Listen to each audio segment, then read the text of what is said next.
سورہ آل عمران کی آیت نمبر 185۔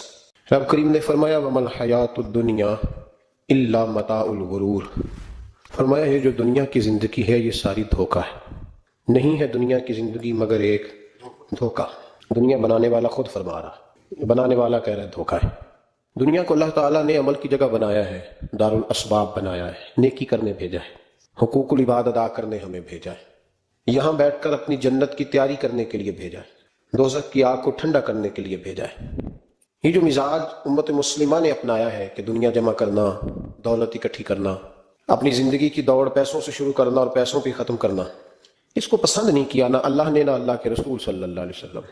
رزق حلال کمانے کو عبادت کہا، لیکن مقصود رزق حلال نہیں، مقصود اللہ کی ذات، مقصود اللہ کے رسول صلی اللہ علیہ وسلم کی ذات۔ ہمارے ہاں بڑی ترتیب کے ساتھ یہ چیز نسل در نسل منتقل ہو رہی ہے کہ پیسہ کیسے جمع کرنا ہے۔ بچہ بڑا سیٹ ہے جی، کس طرح سیٹ ہے؟ کہتے ہیں ڈھیر سارے پیسے کماتا ہے، امپورٹ ایکسپورٹ کا بزنس ہے، مال بیچتا بھی ہے، منگاتا بھی ہے، بڑا سیٹ ہے۔ تو بچے سے پوچھا بیٹے تیرا کیا حال ہے؟ تو سیٹ ہے؟ کہتا بڑی تکلیف میں ہوں، سوتا بھی ہوں تو کانوں میں فون کی گھنٹیاں بجتی رہتی، آزمائش کا شکار ہوں، صبح و شام تکلیفوں میں وقت بیتتا ہے۔ یہ کس طرح کا سیٹ ہے بچہ؟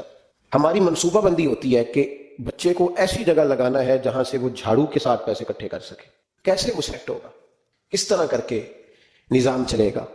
رزق حلال کمانے کو حضور صلی اللہ علیہ وسلم نے عبادت کا درجہ دیا ہے، نبی پاک صلی اللہ علیہ وسلم نے حقوق العباد ادا کرنے کو بھی اللہ کے قرب کا ذریعہ بنایا ہے، اور میں نے عرض کی کہ یہ تو صرف منزل نہیں ہے، یہ تو رستہ ہے، یہ تو سفر ہے۔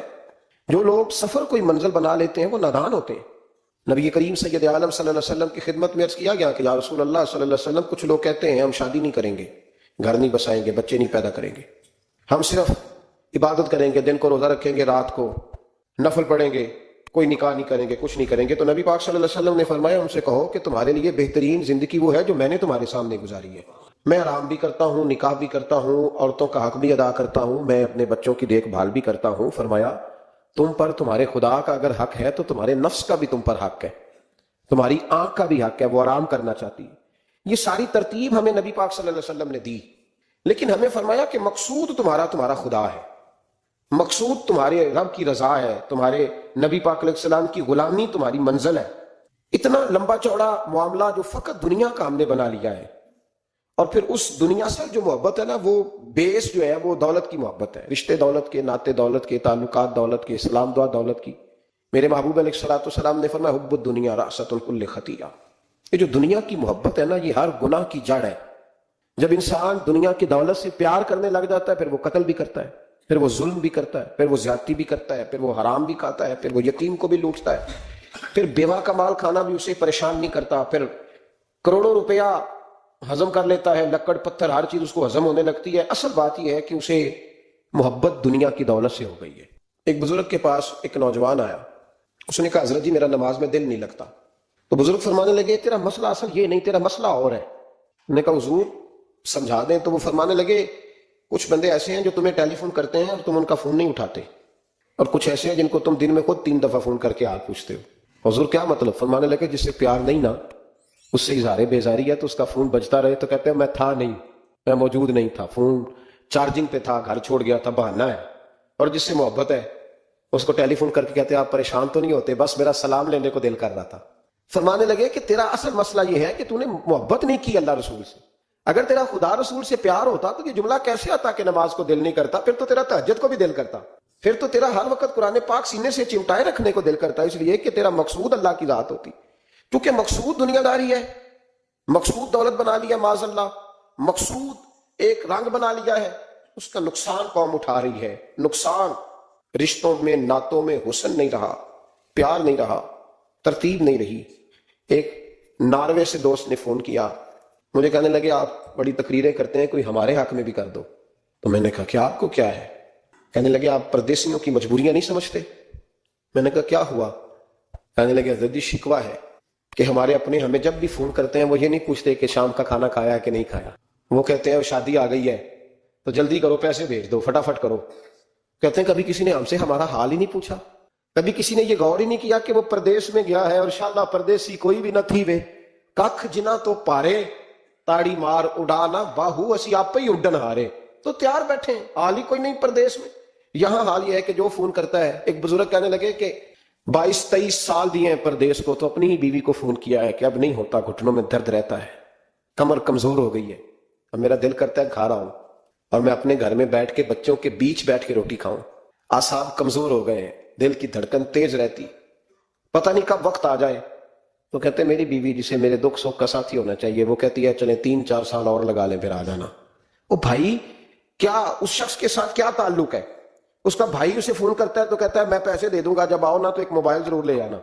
اس کو لوگ فون کرتے ہیں، رابطہ کرتے ہیں کہ جناب وہ ایک چھوٹی سی چیز، وہ میں پیسے دے دوں گا، تو پیسے دینے ہیں تو یہاں سے کون سی چیز نہیں ملتی؟ صرف فرمائشیں، لوگوں کے ساتھ تعلق صرف جیب کا، رشتہ صرف جو ہے وہ تعلق صرف اس چیز کا کہ وہ آدمی ایک ATM مشین ہے تو بڑا بڑا کارڈ ڈالو تاکہ آپ کے حصے کے پیسے نکل آئیں۔ یہ مزاج اس نے نقصان کیا ہے، دراڑیں پڑ گئی ہیں، حالات بگڑ گئے ہیں۔ میرے نبی کریم سید عالم صلی اللہ تعالی علیہ وسلم نے رشتوں کو جو وقار دیا، تو امام غزالی رحمۃ اللہ تعالی علیہ نے لکھا ہے مکاشفۃ القلوب میں، فرماتے ہیں کچھ لوگ قیامت کے قریب آئیں گے جن کے نبی پاک صلی اللہ علیہ وسلم نے نشاندہی کی ہے، ان کے پاس کوئی شخص نہ بیٹھے ورنہ اس کا دل کالا ہو جائے گا۔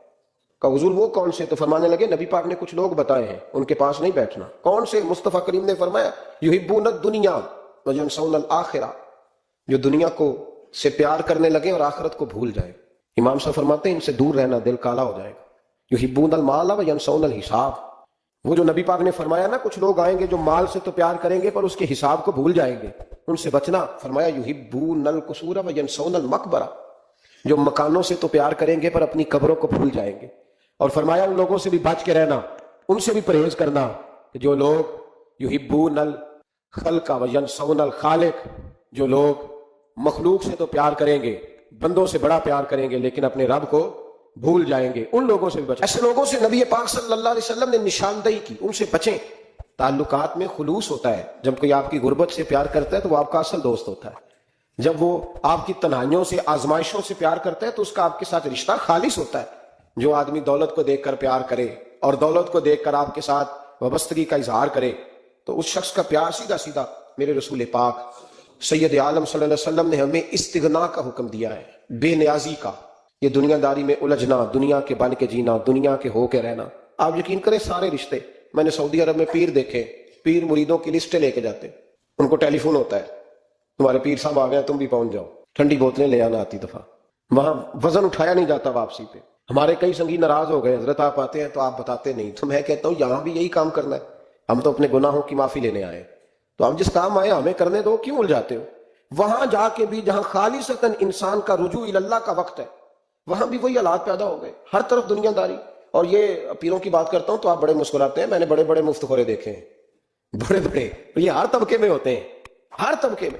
ایک صاحب مجھے ایئرپورٹ پہ ملے، کہنے لگے جی کتنے دن رہا ہوں، ماشاءاللہ ایک دن بھی روٹی جیب سے نہیں کھائی۔ میں نے کہا بڑے کامیاب ہو کے آ رہے ہیں آپ، یہ تو بات باعث فخر ہے، جا کے کسی اخبار میں فوٹو چھپاؤ۔ کہنے لگے جی بڑے دوست، بڑے سنگی، بڑے کوئی ادھر سے کوئی چیز لے کے آ رہا ہے ادھر سے، تو میں نے کہا یہ کوئی فخر والی بات ہے، کوئی بتانے والی بات ہے؟ اللہ کی بڑا ہے جی، مفت خوری کا مزاج، اور توجہ رکھنا کہ اب اس سے مجھے کیا مل سکتا ہے، اور اگر کوئی نہیں لے کے آیا واپس گیا تو شکوہ کرنا دیکھو چل کے آ گئے، اس کو خبر ہی نہیں کہ جاتے دفعہ چلو بندہ 6 بوتلیں لے جائے، کیا فرق پڑتا ہے؟ یہ کمزور ذہن ہے، یہ دنیا داری ہے، یہ نفس پرستی ہے، یہ پیسے کی غلامی ہے۔ میرے نبی پاک صلی اللہ علیہ وسلم نے فرمایا جو رب کے بندے ہوں گے ان کے قیامت کے دن چہرے چمک رہے ہوں گے۔ تو یا رسول اللہ صلی اللہ علیہ وسلم اس کے علاوہ بھی کچھ بندے ہیں؟ فرمایا لعن عبد الدنیا وعبد الدرہم، فرمایا کچھ دنیا کے بندے ہیں، کچھ درہم کے بندے ہیں، ترجمہ یوں کر لو کچھ ڈالروں کے بندے ہیں۔ یہ حدیث مشکات میں موجود ہے، ڈالر کے، ریال کے، لاکھ کے، کروڑ کے بندے۔ حضور وہ کون ہے؟ فرمایا لعن عبد الدنیا وعبد الدرہم، جو دنیا کا اور دولت کا بندہ بنے وہ لعنتی ہے، ملعون ہے۔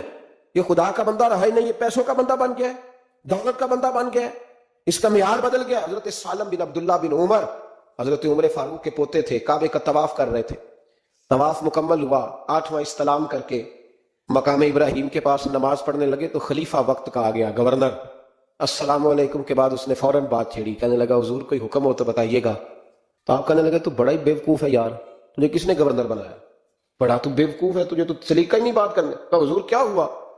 فرمانے لگے خدا کے گھر میں آ کے اور کعبے کے سامنے کھڑے ہو کے میں بندوں سے سوال کروں، یہاں آ کے بھی بندوں سے مانگوں، تو بڑا ہی بیوقوف ہے، سامنے اس کا گھر ہے، سامنے اس کا گھر ہے بیت اللہ، اور حجر اسود اور مقام ابراہیم اور مقام ملتزم، اور یہاں بھی میں بندوں سے مانگوں؟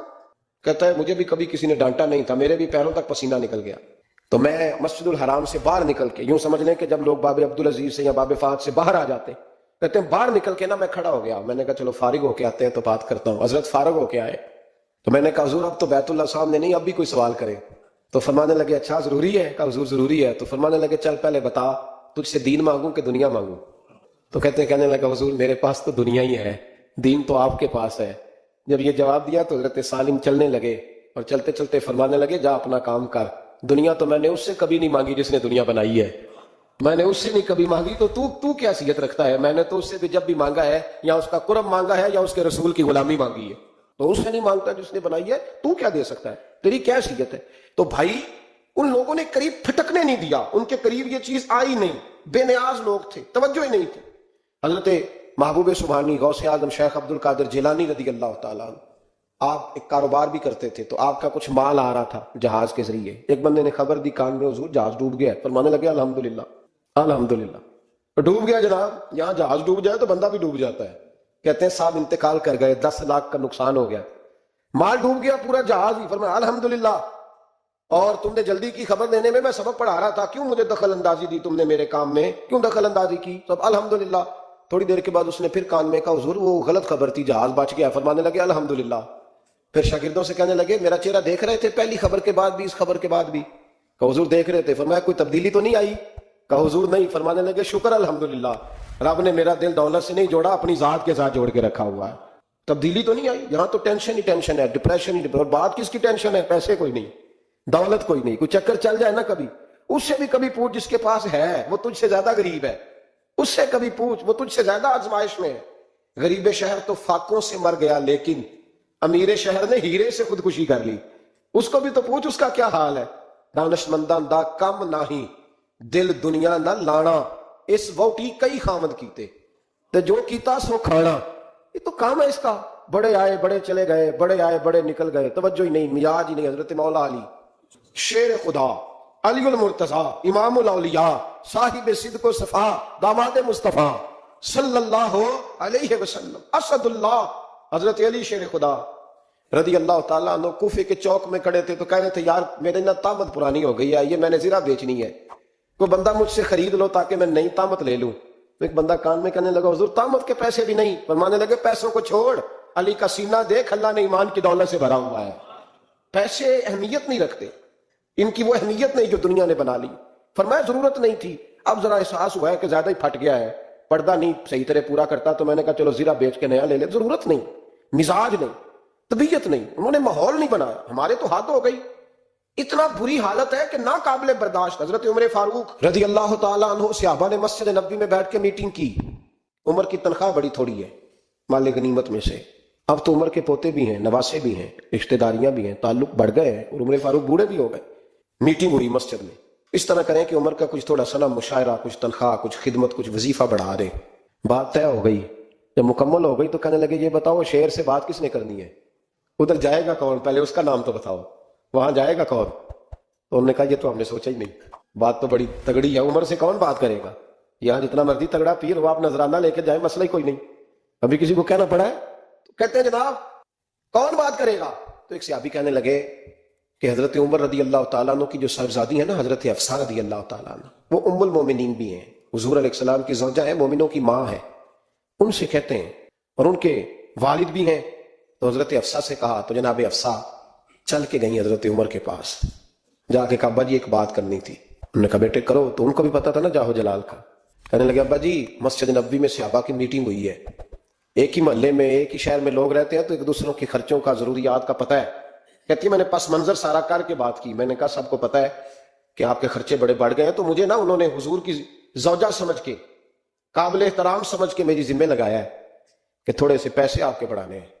تو حضرت عمر فاروق رضی اللہ تعالیٰ عنہ کی صاحبزادی کہتے ہیں عمر کو اتنا جلال آیا کہ اٹھ کے کھڑے ہو گئے، کہنے لگے حفصہ ان لوگوں کے نام بتا، میں انہیں دروں سے ماروں گا، اس طرح ماروں گا کہ ان کی کمر پہ نشان پڑے، ان کی کمروں پہ نشان پڑے، اس انداز میں درے ماروں گا کہ مجھے زخم نظر آئے۔ کہا ابا جی اتنا جلال کس بات کا، سادی سی بات ہے۔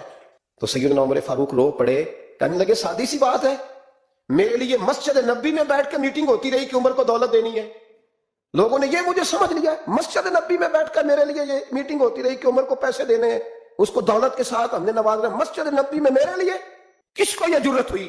فرمایا حفصہ کاش کہ تو میرے پاس پیغام لے کے نہ آتی، کوئی اور آتا اور پھر میں اسے دروں سے مارتا۔ حضرت حفصہ کہتی ہے میں خاموش ہوئی تو میری طرف دیکھ کے فرمانے لگے بتا نا تو نبی پاک کے گھر میں رہتی تھی، میرے مصطفیٰ کا طریقہ کیا تھا، کرنا بات اس طریقے پہ میرے ساتھ گفتگو کر۔ تو حضرت حفصہ کہتی میں رو پڑی، میں نے کہا ابا جی غلطی ہو گئی، آئندہ نہیں کروں گی۔ بھائی معیار بنایا ہوا تھا، آپ یقین کریں ہمارے تعلقات آپ شادی پہ دیکھ لیں، جو غریب رشتہ دار ہے اسے کون بنانے جاتا ہے، لیکن ساری برادری کٹھی اس کے دروازے پہ بیٹھی ہے، جس نے آنا ہے تو کچھ لے کے آنا ہے، ہر چیز دولت میں تلے گی، معیار ہی دولت بن گیا ہے، مقصود ہی دولت بن گیا ہے۔ اس پیسے نے، اس دنیا داری نے، دنیا دار پجاری زردے کتےاں دے گل ٹلی ہو، اتنا سخت رویہ لوگوں نے اپنا لیا، رشتوں کا تقدس نہیں رہا۔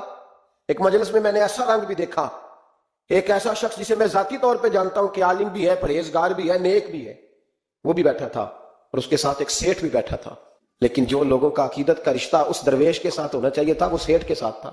تو میں غور کر رہا تھا کہ یار قوم کا ذہن کس طرح کا ہو گیا، صرف اس کے ہاتھ میں پیسے، جو دولت مند ہے اس آدمی کی درویشی بھی گئی، علم بھی گیا، تقویٰ بھی گیا، صرف پیسے نہیں ہے اس کے پاس تو وہ کونے میں لگا ہوا ہے اور اس سے لوگ بچ بچ کے سلام۔ اور میں کہا کرتا ہوں عقیدت کا پتہ چلتا ہی تب ہے جب اجتماع ہوتا ہے، اکیلے درویش بیٹھے ہیں تو سب جھک کے سلام لیتے ہیں، اور جب وہ 2 MNA کے بیچ، 3 MPA کے بیچ، 5-7 سیٹھوں کے بیچ بیٹھے گا پھر تیری عقیدت کا پتہ چلے گا، پھر پتہ چلے گا تیرا اللہ کے بندے سے رشتہ کس طرح کا ہے اور دولت کے بندے کے ساتھ رشتہ کس طرح کا۔ ہمارے رویوں کے اندر یہ فرق ہے کہ ہم اس وقت آدمی کو تولتے ہیں کہ اس کے پاس دولت کس طرح کی ہے۔ وقت کے امیر تھے حضرت عمر بن عبدالعزیز، توجہ ہے میری بات پر؟ حضرت عمر بن عبدالعزیز بادشاہ تھے۔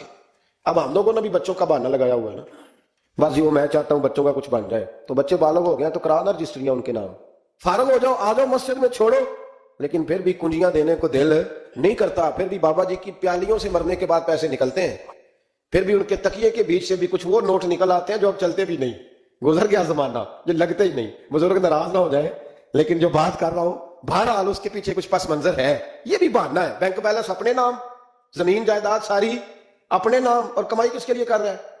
بچوں کے لیے۔ نام کس کا لے رہا ہے؟ بچوں کا۔ یہ کس طرح کا بچوں؟ بہانہ نہ لگاؤ، صاف کہو کہ اپنے لیے کما رہا ہوں، صاف کہو، کیوں بچوں کا نام لیتے ہو جب ہر چیز کی کنجی تو رکھی ہوئی ہے باندھ کے اپنے ساتھ۔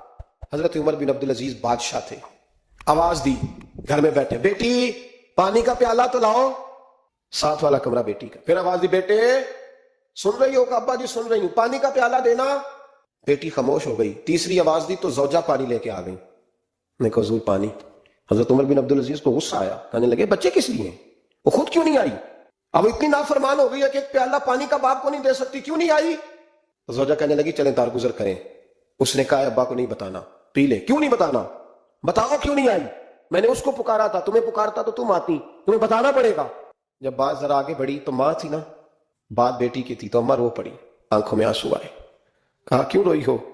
کہنے لگی بیٹی کا پاجامہ پھٹ گیا، دوسرا ہے نہیں اور آپ لے کے بھی نہیں دیتے، کمرے میں بیٹھ کے تو پاجامہ سی رہی ہے، تو کہہ رہی تھی ابا کو بتانا نا، انہیں تکلیف ہوگی، تو وہ اس کے پاس دوسرا ہوتا تو آ جاتی، ایک ہی تھا تو اس لیے نہیں آئی۔ حضرت عمر بن عبدالعزیز اٹھے، سر سجدے میں رکھا، کہنے لگے یا اللہ تیرا شکر ہے تو نے میرے بچوں کو بقدر ضرورت روزی عطا فرمائی ہے، یا اللہ تیرا شکر ہے۔ ایک روایت میں نے پڑھی، کلیجہ منہ کو آیا، مصطفیٰ کریم بیٹھے تھے تو سیدہ عائشہ صدیقہ رضی اللہ تعالیٰ نے عرض کی یا رسول اللہ صلی اللہ علیہ وسلم، وہ دیکھیں سیدہ فاطمہ آ گئی ہیں، وہ دیکھیں بی بی صاحبہ بغیر بتائے آ گئیں۔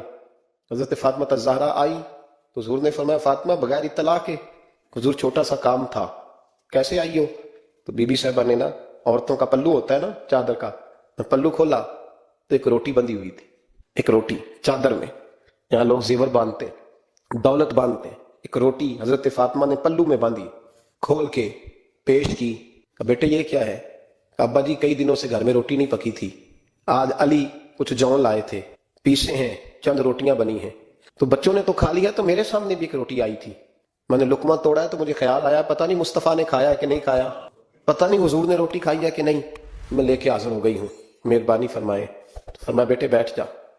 حضرت فاطمہ بھی بیٹھ گئی، سیدہ عائشہ کہتی ہیں حضور بھی بیٹھ گئے۔ فرمایا فاطمہ کتنے دنوں سے نہیں کھایا؟ عرض کی حضور 3 دن سے۔ فرمایا بیٹے میں نے 5 دن سے نہیں کھایا، آ جا۔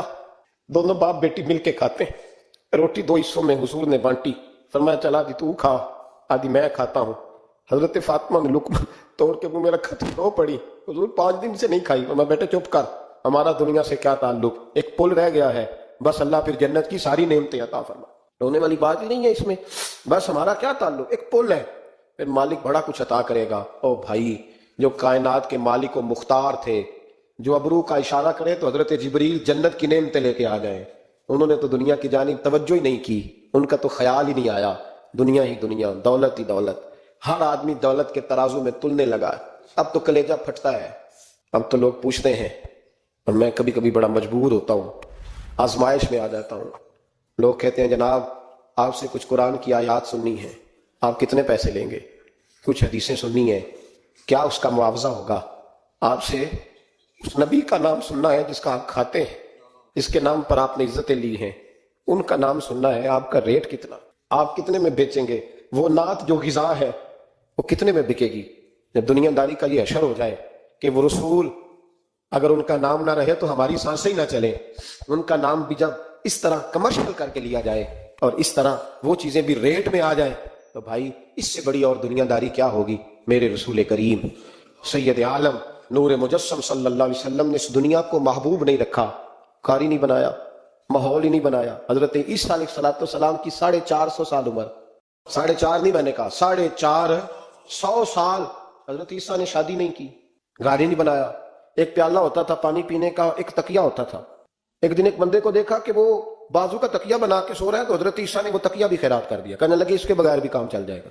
ایک پیالہ تھا پانی پینے کا، ایک دن دیکھا ایک آدمی چلو میں پانی پی رہا تو وہ پیالہ بھی اللہ کے راستے میں دے دیا، کہنے لگے اس کے بغیر بھی کام چلتا ہے۔ کسی نے کہا نکاح کیوں نہیں کرتے، گھر کیوں نہیں بساتے؟ تو فرمانے لگے 450 سال تو عمر ہے، اللہ کو راضی کروں کہ گھر بساؤں، سجدے کروں یا میں دنیا داری کروں؟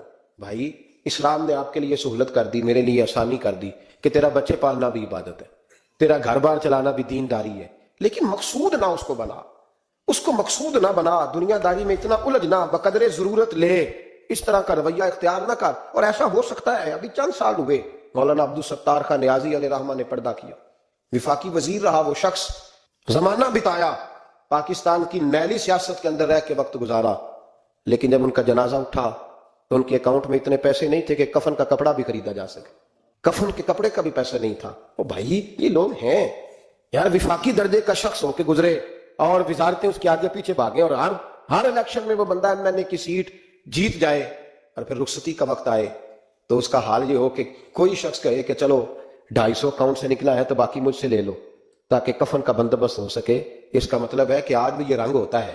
اور وہ پگڑی تگڑی باندھتے تھے، سوٹ آلا پہنتے تھے، تو لوگ کہتے تھے یہ کیوں کرتے ہو؟ فرماتے میں مصطفیٰ کا فقیر ہوں، لوگ تو نہ مجھے فقیر سمجھے، ایسا تو نہ ہو دنیا دینے لگ جائے کہ حضرت کے پاس پہننے کو کپڑا نہیں تو چلو کچھ دو، میں اپنے پردے اپنے اللہ کے ساتھ رکھنا چاہتا ہوں۔ بھائیو، ان لوگوں نے وقار کے ساتھ وقت گزارا۔ اس انداز سے تھوڑا باہر آؤ، اپنے ساتھ ہم نے اتنی زیادتی کر لی ہے، اتنا ظلم کر لیا کہ سوائے دولت کے، سوائے دنیا دار، خالص وہ روحانی سلسلہ طریقت کا، تصوف کا، وہ بھی سارا اسی۔ حضرت ابو الحسن خرقانی درویش تھے، محمود غزنوی بادشاہ وقت تھا، کہتا میں دعا کرانے گیا تو میں نے وہی سمجھا جو سب کے بارے میں سمجھا جاتا ہے، گفٹ پہلے لے گیا، میں نے کہا 2 تھیلیاں شرفیوں کی لے جاتا ہوں، بابا دعا صحیح کر دے گا، نذرانہ نہیں سود ہے پیران حرم کا۔ تو کہتے ہیں 2 اشرفیوں کی تھیلیاں پہلے لے گیا کہ رکھوں گا تو بابا میرے حق میں نرم ہو جائے گا۔ میں نے اب ذہن یہ بنا کے گیا تھا، حضرت اب کیا کر رہے ہیں؟ جمعے کا دن تھا تو کچھ سالکین طریقت مریدین جھاڑو لگا رہے تھے، تو سر میں کھجلی ہوئی تو پگڑی اتار کے ایک مرید سے کہنے لگے دیکھ کہیں جمعے تو نہیں پڑ گئی؟ تو ایک جمعے دیکھ رہا ہے، وہ کہتا ہے میں جمعے دیکھ رہا تھا، حضرت نے سر جھکایا ہوا تھا تو محمود غزنوی داخل ہو گیا، تو جو جمعے نکالنے والا کہنے لگا اوہ ہو، فرمانے لگے کیا ہوا؟ کہا حضور بادشاہ آ گیا۔ کہنے لگے چھوڑ، بادشاہ تو آتے جاتے رہتے ہیں، میں نے سمجھا تھا کوئی تگڑی سی جوں تیرے ہاتھ لگ گئی ہے، تو نے تو اس طرح کر کے شور مچایا جیسے بڑا کوئی انقلاب، بادشاہ آتے جاتے رہتے ہیں، بندہ یہ کیا ہو گیا، جوں دیکھ دیا حال سے۔ تو محمود کہتا ہے میں تو دنیا دار قسم کا صوفی سمجھ کے آیا، تھیلیاں بھی شرفیوں کی رکھیں، تو بابا جی سے دعا کے لیے کہا میں سومناتھ کے مندر فتح کرنے جا رہا ہوں، دعا کرنا۔ تو بابا جی نے اندر سے کرتا منگایا، کہنے لگے یہ میں نے ابھی اتارا ہے کپڑے بدلنے کے لیے، جب بڑی مشکل پڑ گئی تو کرتا سامنے رکھ کے دعا مانگنا، اللہ اس کے وسیلے سے فتح عطا کر دے گا۔ جو مشکل ہوگی تیری تر دامنی پہ شیخ ہماری نہ جائیے، ہم دامن نہ چھوڑ دیں تو فرشتے وضو کریں۔ اور اقبال کہنے لگے نہ تیگ و تیر میں نہ لشکر و سپاہ میں ہے، جو بات مرد کلندر کی بارگاہ میں ہے۔ کو معمولی لوگ ہوتے ہیں؟ اقبال کہنے لگے یدے بیضا لیے پھرتے ہیں اپنی آستینوں میں، انہوں نے بغل میں ہاتھ رکھا ہوا ہے, اگر کھول دیں تو اللہ اسی طرح برکات کا فیض عطا کر دے جو حضرت موسیٰ کے ید بیضا کو ملا ہوا. تو معمولی لوگ ہوتے ہیں, غبار آلود سمجھ کر حکارت سے نہ دیکھ ان کو, انہی کی ٹھوکروں سے سلطنت بنتی اور بگڑتی ہے. جو تگڑے لوگ وہ علیحدہ بات ہے کہ جڑے محرم راز حقیقت دے وہ راز حقیقت کھول دے نہیں, جنہ ویکھیا نہیں ہو کرن گلاں, جنہ ویکھ لیا ہو تے بول دے ہی نہیں. یہ بات علیحدہ ہے کہ وہ بیان کرنا پسند نہیں کرتے, پردوں میں چھپے رہتے ہیں, ورنہ تو اللہ نے بڑے اعزازات دیے ہوتے. محمود کہنے لگا کہ بابا جی نے دعا کی, اللہ اگر اس کی نیت صحیح ہے تو اسے کامیابی عطا کرنا, اس کی مدد کرنا. کہنے لگے کچھ کھائے گا؟ میں نے کہا کھانا ہے. تو کہنے لگا اچھا کے لیے وہ کھانا لانا جو سویرے میں نے کھایا ہے. تو میں نے کہا پیروں کا لنگر ہوگا, ٹوٹے گوشت کی یخنی میں انہوں نے روٹیاں بریک کر کے ڈالی ہوں گی, حضرت کی صحت ٹھیک نہیں رہتی, گھٹنوں میں درد ہے. تو میں تو یہ سمجھا تھا کہ کوئی دیسی گھی کی چوری آئے گی, لیکن ٹکڑا آیا ایک روٹی کا, آدھا خشک ٹکڑا, پانی کا پیالہ. تو کہتے ہیں میں نے اس کو کاٹ کے نا دانتوں کے ساتھ, جب نگلنا چاہ تو یہاں اڑ گیا میرے گلے میں, کبھی اس طرح کا کھانا کھایا ہی نہیں تھا. تو کہتے ہیں حضرت نے دونوں شرفیوں کی تھیلیاں اٹھا کے میری طرف پھینکی, کہنے لگے جس طرح ہمارا کھانا تیرے گلے میں اڑ گیا, تیری دولت بھی ہمارے گلے میں اڑ جائے گی, اٹھ اور نکل, اللہ خیر کرے. کہتے ہیں میرے دل نے گواہی دی کہ یار یہ عام دنیا دار نہیں, یہ رب کریم کا بندہ ہے. کہتے ہیں اب جب میں پہلے انہوں نے کوئی لفٹ ہی نہیں کرائی جب گیا, اب جب میں جانے لگا نا اٹھ کے واپس, تو حضرت اٹھ کے میرا استقبال کیا, مجھے سواری تک چھوڑنے گئے. تو میں نے کہا حضور جب آیا تھا آپ نے منہ ہی نہیں لگایا, اور جب جانے لگا تو اتنا اعزاز. فرمانے لگے جب تو آیا تھا تو بھی تو یہی سوچ رہا تھا نا کہ 2 شرفیاں دوں گا تو بابا نرم ہو جائے گا, تو میں تجھے کیوں پروٹوکول دیتا. اب جاتی دفعہ تیرے دل نے بھی گواہی دی ہے کہ یہ کوئی دنیا دار نہیں, یہ رب کا بندہ ہے, تو رب کے بندے کے پاس آئے تو تیری عزت نہ کروں. عرض یہ کرنا چاہ رہا ہوں کہ اتنی لمبی چوڑی دنیا داری اس کو مقصود نہ بناؤ. یہ جب مقصود بن جاتی ہے تو بے کیف سجدے, بے سرور زندگی, کسی کا پیار نہیں رہتا. غریبوں کے بارے میں بھی لوگ تبصرہ کرتے ہیں, ہم سے نہیں غریب پالے جاتے, کمائے محنت کرے کھائے, پھر لوگ دھتکارتے. پھر لوگوں کے اندر سختی آتی ہے جب مقصود دولت ہوتی ہے, اور جب مقصود اللہ کی رضا ہوتی ہے پھر اللہ انسانوں کے دلوں کو نرمی عطا فرماتا ہے. اس کو مقصود نہ بناؤ, اس کو مقصود خدا کی ذات, اللہ کی ذات, فکر آخرت, قرآن سینے سے رہے, اور زبان پر جو چیز ہر وقت جاری رہے وہ رسول اللہ کا درود و سلام. باقی چیزوں کو مقصد نہ بنائیں. یہ دنیا مقصد بن گئی تو یہ زندگی کو کھڑا کر دے گی, جام کر دے گی, پھر آگے پیچھے کچھ نہیں ہوگا. پھر الہاکم التکاثر حتی زرتم المقابر, فرمایا لوگ دولت کے پیچھے اس طرح لگے کہ پھر انہوں نے قبریں دیکھ لیں. میں کئی دفعہ کہا کرتا ہوں کہ لوگ مسجدوں میں تو نہیں آئے, قبروں میں چلے گئے. اتنے مصروف ہوئے کہ مسجد آنے کا ٹائم نہیں ملا, اور وہ قبروں میں چلے گئے, نماز نہیں پڑھی, یہاں تک کہ ان کی نماز لوگوں نے پڑھ ڈالی. اتنا نہ دنیا داری کرو, اتنا نہ اس کو مقصود بناؤ, جتنی اس کی حد ہے اس کو اسی حد میں رکھو. اللہ محبوب پاک کا صدقہ سمجھ عطا فرمائے. آخر دعوانا ان الحمدللہ. حضرت عبداللہ ابن مسعود رضی اللہ تعالیٰ عنہ بیمار تھے تو حضرت عثمان غنی رضی اللہ تعالیٰ عنہ تیمارداری کے لیے تشریف لے گئے, اور جا کر کے کہا کہ آپ بڑے بیمار ہیں, آپ کی بیٹیاں زیادہ ہیں, میں چاہتا ہوں کہ خزانے میں سے کچھ مدد کروں. تو سیدنا عبداللہ ابن مسعود رضی اللہ تعالیٰ عنہ اٹھ کے بیٹھ گئے اور کہنے لگے امیر المومنین, اللہ آپ کو میری طرف سے, میری بیٹیوں کی طرف سے بہتر صلہ دے. میری بیٹیوں کو کسی خزانے کی ضرورت, میں نے انہیں خزانہ دے دیا ہے. کہا جناب آپ نے کون سا خزانہ دیا ہے, میں آپ کے مالی معاملات کو جانتا ہوں. فرمانے لگے امیر المومنین, میرے نبی کریم نے فرمایا ہے جو سورت واقعہ پڑھے اسے کبھی فاقہ نہیں آتا. میں نے بیٹیوں کو یاد کرا دی ہے, یہ خزانہ میں نے انہیں دے دیا ہے. وہ سارے والدین سنیں جو بیٹیوں کے لیے پریشان رہتے ہیں. حضرت عبداللہ ابن مسعود نصیحت کر رہے ہیں, فرمانے لگے میں نے سورت واقعہ یاد بھی کرا دی ہے, پڑھنے کی عادت بھی ڈال دی ہے. حضور نے فرمایا ہے جو سورت واقعہ پڑھے اسے فاقہ نہیں آتا. کہنے لگے چاند تو اپنی جگہ چھوڑ سکتا ہے, سورج گر سکتا ہے, تارے ٹوٹ سکتے ہیں, پر مدینے والے رسول کی بات غلط نہیں ہو سکتی. حضور نے فرمایا فاقہ نہیں آئے گا تو انشاءاللہ کبھی بھی نہیں آئے گا.